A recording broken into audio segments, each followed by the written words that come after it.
खैबर पख्तूनख्वा में जो दहशतगर्दी है उसके पीछे मुजरिमाना और सियासी गठजोड़ है। स्टेटस को अब नहीं चलेगा। DGISPR का दो टोक पैगाम वाज़ेह कर दिया। सूबे में रियासत मुखालिफ क़यादत नहीं लाई जा सकती।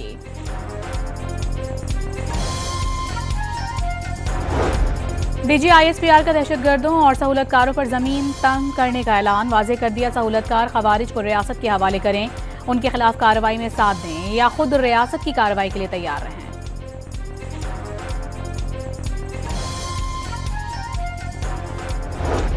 इस्लामाबाद में गवर्नर खैबर पख्तूनख्वा फैसल करीम कुंडी की मौलाना फजलुर रहमान से उनकी रिहाइश गाह पर मुलाकात। खैबर पख्तूनख्वा की सियासी सूरत हाल पर तबादला ख्याल किया गया।